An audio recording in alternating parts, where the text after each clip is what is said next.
All women are different, but they are all women. This video is androcentric from a men's point of view and is presented as opinion, commentary, and debate. Expressing opinions is not violence. These are ideas to challenge, question, and argue in public, because classical liberalism relies on the First Amendment for its dialectic.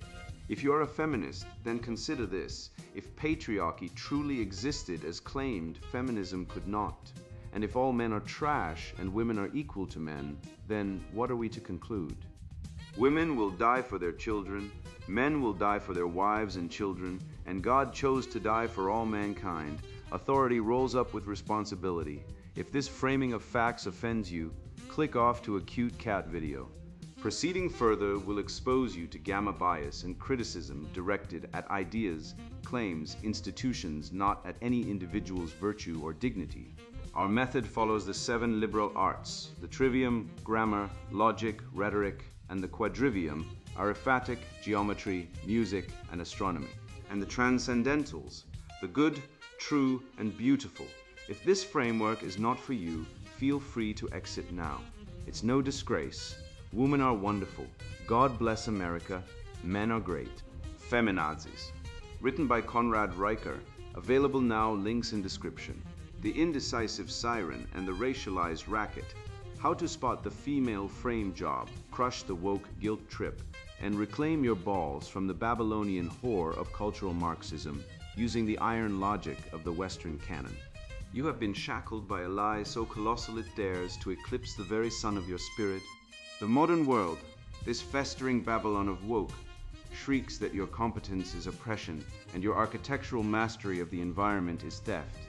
Consider the obscene absurdity of racialized capitalism, a term that reeks of the intellectual flatulence of cultural Marxists who couldn't carve a spearhead from flint, let alone sustain a civilization. They conjure the phantom of the Plantationocene to guilt you into submission, praying you forget the elementary syllogism of reality.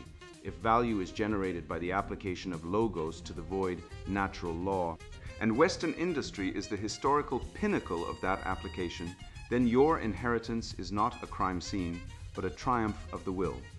You are not a parasite, you are the host. These ideological leeches, entirely devoid of the skills found on the apprenticeship mastery ladder, seek to drain your vitality to fuel their dystopia of equity, where the only cardinal sin is the possession of a spine. Turn your gaze from the macroeconomic swindle to the microscopic tyranny of your own living room, where the war for the West is truly fought. You know the rhythm of the trap, she asks. Where do you want to eat? With the faux innocence of a Venus flytrap. The uninitiated fool offers options. The patriarch commands.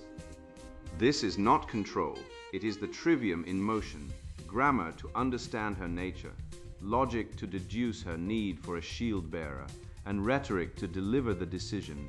Her feigned indecision is a biological probe for your competence, a shit test to verify if you possess the testosterone to navigate the chaos of existence. If you falter, if you chichio beg for her consensus like a committee member in the UN, you fail the test of nature. There is no 50-50 partnership in the atoms of the universe. There is only the order of the captain and the loyalty of the crew. Or there is the shipwreck of genocentrism. This inversion of truth permeates the very air you breathe, celebrating the female survivor for stubbing her toe, while crucifying the male martyr who silently bleeds out on the altar of provision. The conspiracy of lies insists that female nature is angelic and male nature is suspect, a reversal so audacious it would make Lucifer blush. You see it when a man offers proactive aid to a struggling friend, a virtue of the highest order, only to be demonized as a creep or a latent aggressor by the screeching harpies of the hive. This is the grammar bias in full swing. Damsel the woman, demonize the man. But I am here to hand you the hammer of dialectic. We are going to dismantle the plantation metaphor, expose the indecisive trap for the biological warfare it is, and reclaim the transcendental good of your own existence. You are not a villain. You are the architect of reality, and it is time you started acting like it. The chains of the phantom plantation, deconstructing the racialized guilt trip. The Gaussian distribution of human capability is a mathematical fact, as immutable as the orbit of Jupiter. Yet the modern leftist operates under the delusion that the bell curve is a social construct designed by wicked patriarchs to oppress the potato-shaped gender studies graduate. The biological reality is that hierarchies of competence emerge spontaneously in any system that values truth over fee-fees. They are the mixed constitution of nature, distributing ability according to the natural law of variance. The leftist blank slate theory is not merely incorrect, it is a logical contradiction that refutes itself through the performative incompetence of its adherents. Consider the syllogism. All humans are biologically distinct. Distinct biology produces distinct capability. Therefore, distinct capability is natural and inevitable. QED. To deny this is to deny the logos that orders the cosmos. The racialized guilt trip is merely the weaponization of compassion by those who lack the capacity to compete, a parasitic strategy to extract resources from the competent by convincing them their success is theft. I witnessed the purest distillation of this parasitism at a tech consultancy in Austin, where a diversity and inclusion officer, a woman whose only visible skill was the ability to convert oxygen into complaints, was paid 6 figures to lecture software engineers on their unconscious bias. This harpy had never written a line of code, never soldered a circuit, never constructed anything of value in her entire existence. Her apprenticeship mastery ladder led nowhere but to a mirror where she could admire her own moral vanity. The diversity grift is a protection racket. Pay us or we will brand you a racist. This is not economics, it is a shakedown. The term racialized capitalism, coined by Cedric Robinson, is not an economic theory, but a spell designed to hypnotize productive men into opening their veins. The Plantationocene, a fever dream of feminist academics like Donna Haraway, attempts to reframe all of Western industry as a crime scene. Notice the linguistic sleight of hand. By attaching racialized to capitalism, they imply that free exchange is inherently bigoted, requiring the exorcism of their critical theory priesthood to purify. It is a religion of resentment devoid of the trivium, offering only the sacraments of shame. The stolen land narrative is another rhetorical fraud that collapses under the barest scrutiny of the just war doctrine and the reality of historical conquest. Territory has changed hands through force, since before the first amoeba crawled out of the primordial soup.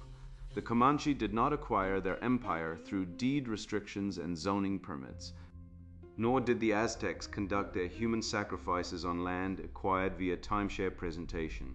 The West was conquered by men of extraordinary courage, leveraging the transcendentals of innovation and fortitude. The current inhabitants have a natural law right to their inheritance because they are the ones maintaining the infrastructure, defending the borders, and keeping the lights on. The indigenous land acknowledgement, recited before academic conferences, is the modern equivalent of casting chicken bones to ward off evil spirits. A superstitious ritual performed by people who couldn't survive 3 days without air conditioning and DoorDash.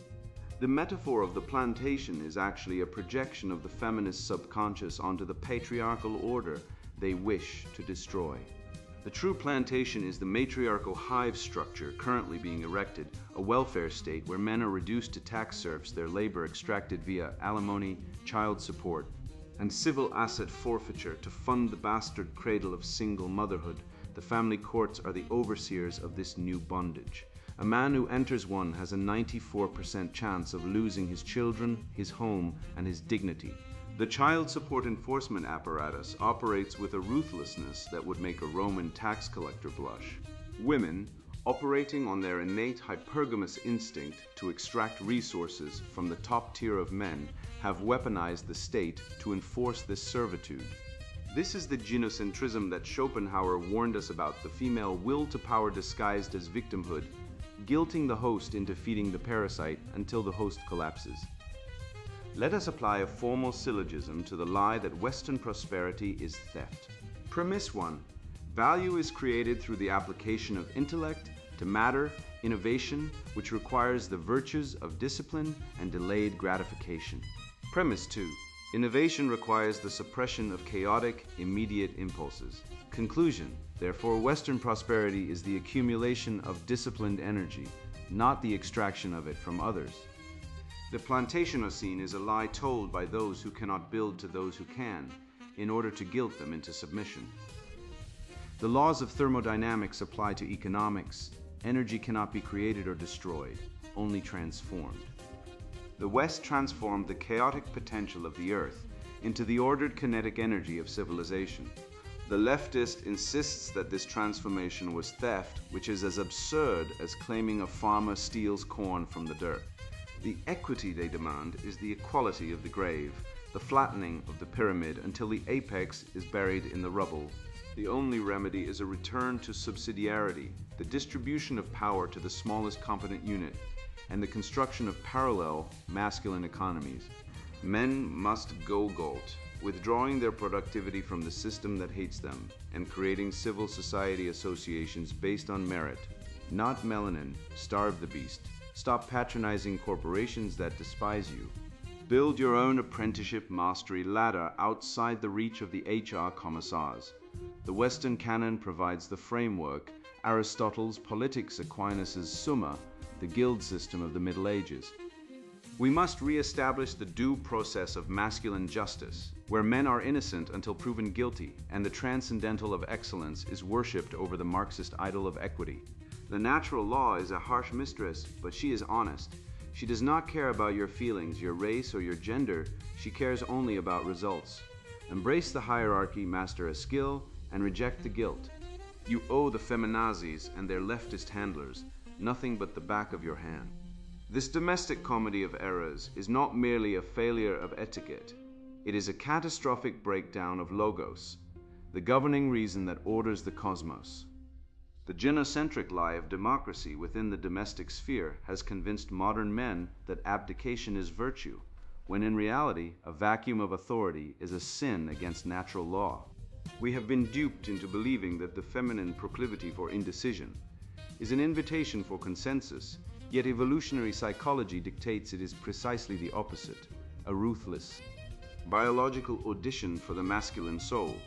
To understand why the equal partnership is a one-way ticket to celibacy and contempt, we must dissect the mechanics of the solipsistic shit test. The solipsistic shit test, female indecision as a trap for the unwary. Where do you want to eat? The question hangs in the air, seemingly innocent, a trivial inquiry about cuisine. Do not be fooled. This is not a question, it is an ambush. It is the clarion call of the solipsistic shit test, a biological probe disguised as feminine helplessness. I recall witnessing a tragedy of errors in a downtown bistro involving a blue-pilled simper, let's call him Julian, who embodied the emasculated modern male. When his date posed the dreaded query, Julian panicked, sweating as if disarming a nuclear warhead, and defaulted to the egalitarian program. Whatever you want, I'm easy. He offered her the steering wheel of the relationship. She sighed, the light of attraction dimming behind her eyes like a candle snuffed out by a draft of contempt. By refusing to lead, Julian proved himself unworthy of the burden of command. Contrast this with the patriarch who, when faced with the same vacillation, simply stated, "We are going to the steakhouse on 5th. Be ready at 8. Her eyes lit up. The burden of choice was lifted from her shoulders, and she could relax into her feminine nature. She didn't want a partner in indecision. She wanted a captain on the bridge. The leftist lie of equality has so thoroughly infested the modern mind that men believe the domestic sphere is a democracy, a 50-50 partnership where votes are tallied and compromise is king. This is a recipe for ruin. Logic dictates that a dual sovereign state is a state of civil war. Nature abhors a vacuum, and in the absence of a decisive male will, the logos, the chaotic feminine void, rushes in to fill the space, not with order, but with resentment.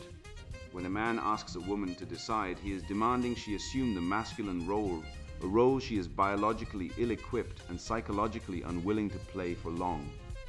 If you will not wear the pants, she will put them on, and she will hate you for forcing her to do it.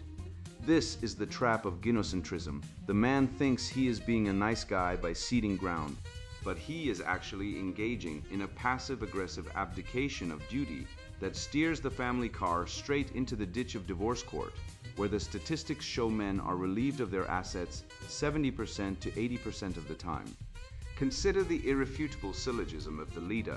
Major premise: human females, by the dictates of evolutionary biology and hypergamy, are wired to seek a mate capable of securing resources and providing protection from environmental chaos. Minor premise: the world is chaotic and securing survival requires swift, competent decision-making, the decisive act. Conclusion: therefore, a woman's feigned indecision is a biological compliance test, a shit test, designed to verify if the male possesses the competence to lead. If the male fails this test by deferring to her, he signals genetic weakness. He proves he cannot navigate the storm. Her indecision is not a lack of opinion. It is a gamma-bias trap to see if you possess the fortitude to impose your will upon the world. If you cannot decide on a restaurant, how will you decide which valley to flee to when the barbarians breach the gates? This feminine luxury of keeping options open is a symptom of a decaying civilization. The feminine essence is potentiality.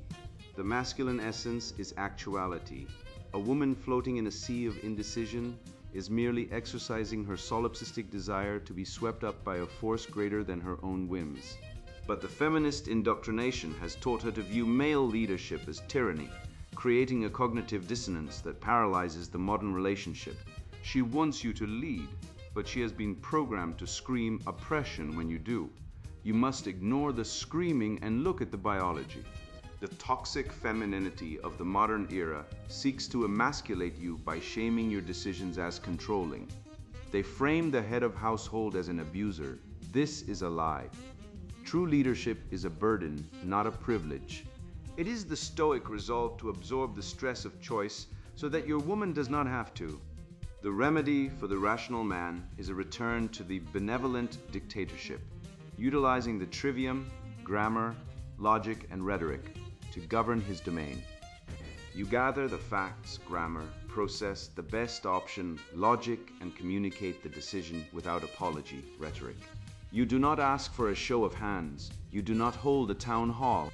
You consult the mixed constitution of the family where you are the monarch and she is the respected subject. This is not cruelty, it is the highest form of love. By taking the wheel, you allow her to relax into the passenger seat of life, fulfilling her biological need for security, reclaim the decisive act, refuse to be swayed by the whining for democracy in the home. Your authority is derived from natural law, not the consensus of a committee. Be the rock in the raging river, or be washed away like the rest of the simps. But this domestic tyranny is merely the local symptom of a systemic cancer that has metastasized into the judiciary, transforming the hallowed halls of justice into a kangaroo court of gynocentric resentment. The cultural Marxist bile that demands a man submit to female inanity in the home now insists he offer his neck to the mob in the public square, discarding due process to feed the insatiable hunger of the victimhood cult. The asymmetry of tears, the celebration of the female survivor versus the demonization of the male martyr. The weak can never forgive. Forgiveness is the attribute of the strong. Mahatma Gandhi spoke these words, yet we witness a civilization inverted. The weak brand themselves saints through the sacrament of victimhood, while the strong men who built every hospital, bridge, and legal code protecting the weak are crucified as demons for the crime of endurance.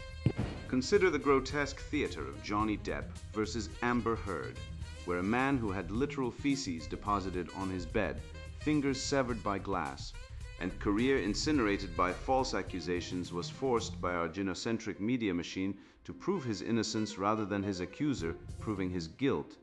The complete inversion of the presumption of innocence that Blackstone formulated as the bedrock of Western jurisprudence. The jury saw through the performance, yet Rolling Stone, the New York Times, and the entire feminist industrial complex still refer to Heard as a survivor, her tears treated as holy water while Depp's mutilated hand became evidence of his own wickedness. This is not justice. This is the religious ritual of a death cult worshipping female tears as communion wine. The etymology of martyr derives from the Greek martys, meaning witness, one who testifies to truth through suffering. The male martyr witnesses to civilization itself, building the apprenticeship mastery ladder through centuries of uncelebrated labor. Yet the leftist ideological frame has transmuted this noble sacrifice into toxic masculinity, a phrase so linguistically poisoned it serves as a cognitive kill switch, shutting down all rational discourse. Logic, the first pillar of the trivium, demands we examine this claim. If masculinity were toxic, then every cathedral, every sewer system, every vaccine discovered by male hands would be poisoned. Yet these very institutions built by men who died in mines, froze on construction sites, and suffocated in trenches are what allow the modern survivor to tweet her grievances from an iPhone designed by men, manufactured by men, distributed through logistics networks, built by men. The transcendental of good cannot manifest through poison. Therefore, the premise is false, and those propagating it are either fools or deliberate architects of civilizational suicide. Schopenhauer observed with devastating clarity that women view their survival as a right and men's survival as a duty, a biological imperative weaponized through genocentrism into civilizational parasitism. The natural law of reproductive scarcity dictates that one man can impregnate many women, but each woman represents a limited reproductive vessel. Thus, the hive mind protects female survival as strategic resource preservation while treating male death as statistical noise. The woke theologians have elevated this biological differential into a moral commandment. Female weakness is now the highest virtue, the victimhood hierarchy determining who receives sympathy, resources, and social capital. A woman who survives a bad date becomes a survivor with a book deal. A man who survives a workplace amputation is told to check his privilege. The syllogism exposes the rot. If victimhood determines moral worth, leftist premise, and men are socially forbidden from claiming victim status, gamma bias, then men are morally worthless by definition, existing only as utilities to be consumed and discarded. This is not equality, this is existential enslavement. The mixed constitution of our Republican heritage demanded civic participation from free men who associated voluntarily in civil society associations. The Masonic lodges, volunteer fire departments, and town councils where masculine virtue was cultivated through shared purpose. This entire infrastructure has collapsed under the shadow of Me Too lynching squads, where any man attempting proactive leadership faces career execution for the crime of existing while male. Consider the proactive paradox. A man observes a distressed woman and offers assistance congratulations.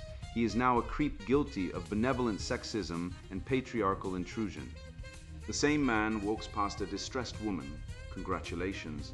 He is now complicit in bystander effect and toxic masculinity. The dialectic reveals a trap constructed of pure malice.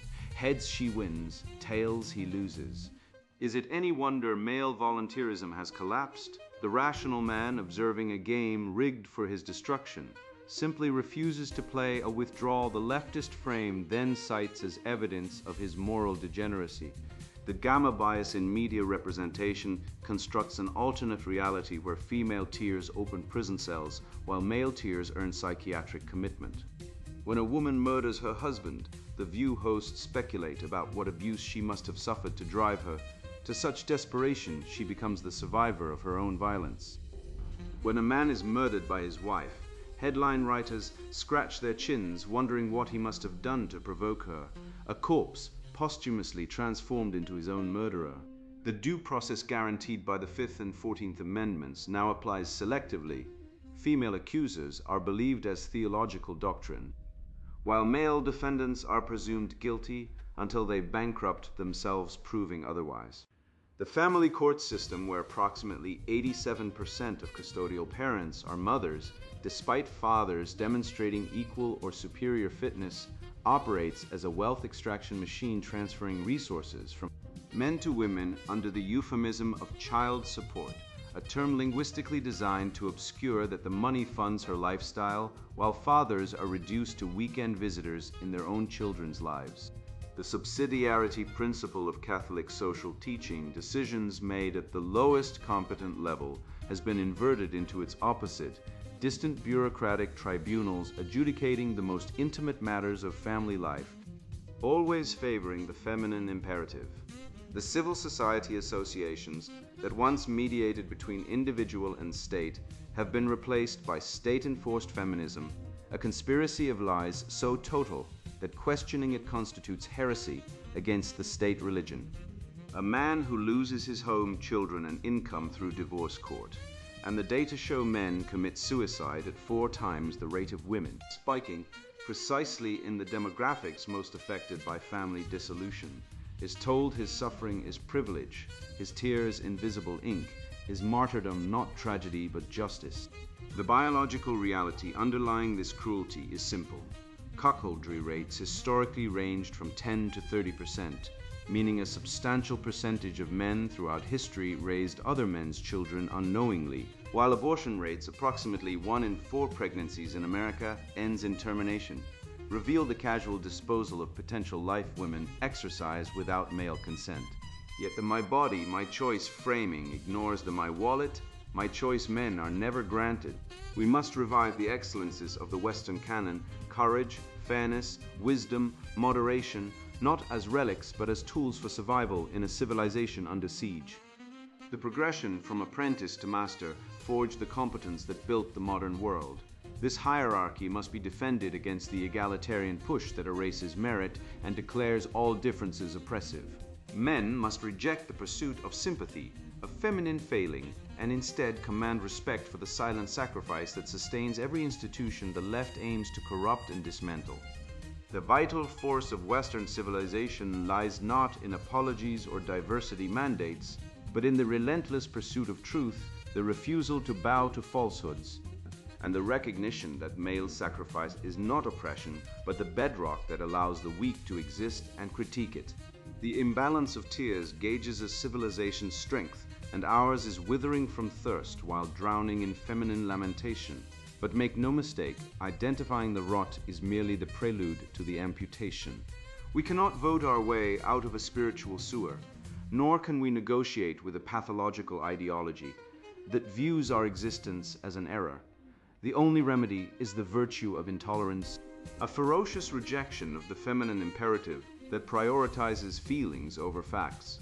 By synthesizing these symptoms of decay into a unified understanding of the war on logos, we prepare the ground for the only viable counter-offensive. The re-education of the male spirit through the trivium and the reconstruction of the apprenticeship mastery ladder, effectively seceding from Babylon to build a fortress of rationality. The restoration of the citadel, weaponizing logos to shatter the Babylonian whore. The dirty secret of the modern zeitgeist is that the Babylonian whore of wokeism does not merely desire your compliance. She demands your obliteration. Look at the wreckage around you. The racialized capitalism lie has gutted the economy, transferring wealth from the productive to the parasitic. The indecisive shit test of modern mating has torched the family unit, leaving generations of men raised by single mothers in a Kafkaesque nightmare of family court extortion, and the victimhood asymmetry has turned justice into a battering ram for the malicious. These are not distinct political plights, but a unified grand theory of decay, all stemming from the singular rejection of the transcendental's truth, beauty, and goodness. We have replaced the sublime architecture of the Parthenon with the sloppy, Jishin constructs of critical theory, prioritizing the feelings of the dysfunctional over the stability of the civilization. The West is not suffering from a lack of resources, but a lack of logos, the ordering principle of the universe, and until we re-enshrine the true over the lived experience of the hysterical, we will remain slaves in a genocentric fever dream. To shatter this spell, you must master the weapon of the mind, the trivium. The left does not win debates because their ideas are superior. They win because they cheat the structure of language itself. When a feminazi shrieks diversity is our strength, she is not engaging in dialectic. She is casting a rhetorical spell designed to bypass your logic centers and trigger your social conformity instincts. The antidote is simple, brutal logic. Consider the syllogism of return. Premise A. A stable society requires the suppression of behaviors that destroy social cohesion. Premise B. Leftist ideology champions all behaviors that destroy social cohesion, criminality, divorce, infertility, sodomy. Conclusion: leftist ideology is inherently unstable and self-refuting. By tolerating the intolerant, the woke death cult sows the seeds of its own destruction. Your job is not to engage their emotional tantrums, but to dissect their framing tricks with the scalpel of natural law. When they scream equity, they mean theft. When they chant inclusion, they mean exclusion of the competent. Call out the gamma bias. Reject the straw man and laugh in the face of the ad hominem. Their arguments are houses of cards built by children, and you are the hurricane of reality. This intellectual resurrection requires a physical and spiritual secession from the plantation. You must rebuild the apprenticeship mastery ladder outside the purview of the Leviathan state. The university is a re-education camp for middle management, not a place of learning. Burn your degree and pick up a trade, a skill, a mastery that cannot be devalued by inflation or outsourced to a diversity hire. We must forge parallel civil society associations, guilds of men bound by honor and the pursuit of excellence, creating generational wealth that the cultural Marxists cannot seize. Secede from their currency, secede from their media, and most importantly, secede from their women. The modern mating market is a rigged casino where the house gynocentric family courts and the state always wins, evidenced by the astronomical suicide rates of divorced men and the cuckoldry rates that turn unwitting fathers into genetic dead ends. Starve the beast. Build your own citadel where competence is the only currency and the living spirit of the West roars back to life. The archetype of this new era is the warrior poet, the rational man who synthesizes the ferocity of the battlefield with the intellectual rigor of the scholar. This is the only cure for the effeminization that presages the fall of empires. Weakness is not a virtue. It is a sin against nature. You must harden your body into a vessel of the beautiful and sharpen your mind into a weapon of the true. A man who has mastered his impulses and honed his logic is immune to the siren song of the Feminazis, for he sees her not as a goddess to be worshipped, but as a biological mechanism to be understood and, when necessary, dismissed. The collapse of the West is not a tragedy to be mourned, but a forge in which the remnant will be tempered. We do not want to save the rotting corpse of modernity. We intend to bury it and plant a forest of iron and stone over its grave. The virtue of intolerance is the final key to unlocking your chains. The Babylonian whore has convinced you that tolerance is the highest moral good, a lie designed to disarm you while she slits your throat. True virtue is courage, and courage demands righteous anger. Tolerating evil is complicity in evil. When you tolerate the lie of the wage gap, you validate theft. When you tolerate the lie of toxic masculinity, you validate the castration of your sons. You must cast these demons out of your consciousness with a zealot's fury. The universe is governed by cause and effect, not by the hurt feelings of blue-haired harpies. The restoration of the citadel begins the moment you stop apologizing for your strength and start weaponizing your logos against the darkness. The fire is rising, gentlemen. Walk through it and emerge as the unapologetic masters of your own destiny.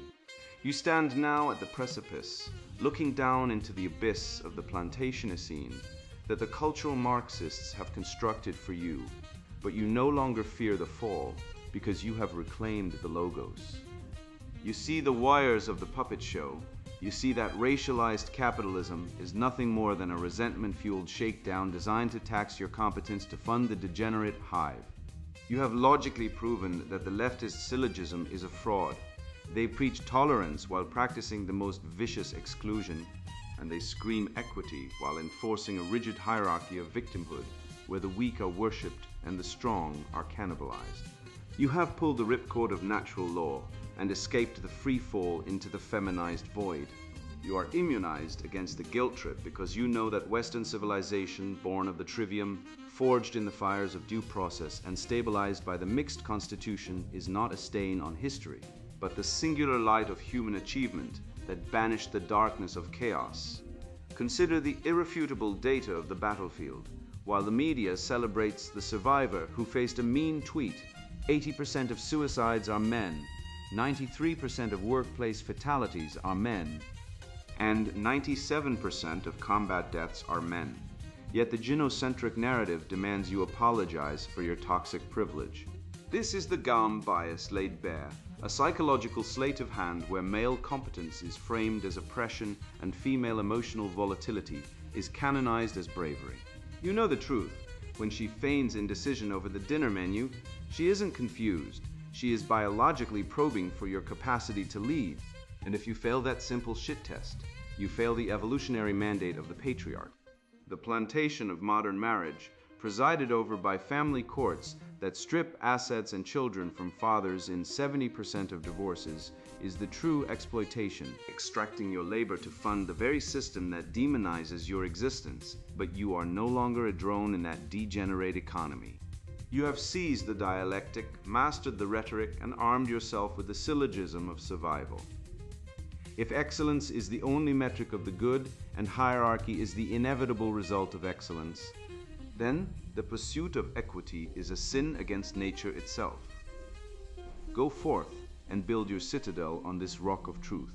Reject the siren song of the Babylonian whore of wokeism, reascend the apprenticeship mastery ladder, and wield your masculine agency like a sword to cut through the lies. You are the inheritor of the greatest culture in the known universe.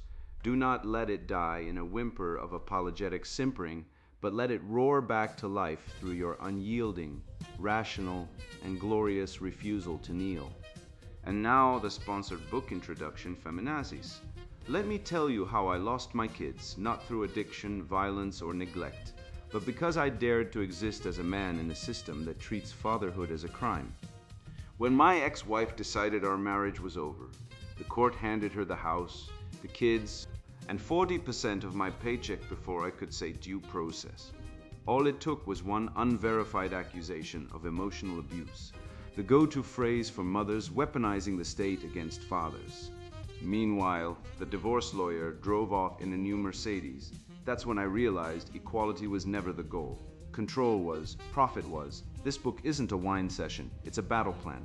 If you're tired of being called toxic for wanting to protect your family, bankrupted by alimony payments to an ex who spends child support on designer handbags, or lectured about male privilege by college-educated activists who've never missed a meal, this is your lifeline. We'll dissect the trillion-dollar divorce industry preying on men, expose how corporations and governments profit from breaking families, and reveal why lowering testosterone, not raising wages, is the real war on working men. You'll learn why 72% of women feel not good enough after Instagram scrolling APA 2022, how Sweden slashed false abuse claims by rejecting feminist hysteria, and why the abortion lobby discards 1.7 million embryos annually while preaching choice. This isn't for the faint-hearted. If you still believe toxic masculinity is a real term or think the wage gap accounts for career choices and overtime, put this book down. Go knit a sweater. For everyone else, we're rebuilding. From the dating apocalypse to the infertility crisis, from the beta male epidemic to the state's war on fatherhood, I've mapped every trap. You'll discover how to shield your assets, reclaim your kids, and ignore the screeching harpies who confuse biology with bigotry. Hungary boosted births by 25% through pro-family policies. You can save your own family. The clock's ticking. They're coming for your sons, your paychecks, and your legacy. Fight or fold your call. Feminazis, written by Conrad Riker. Buy now, links in description.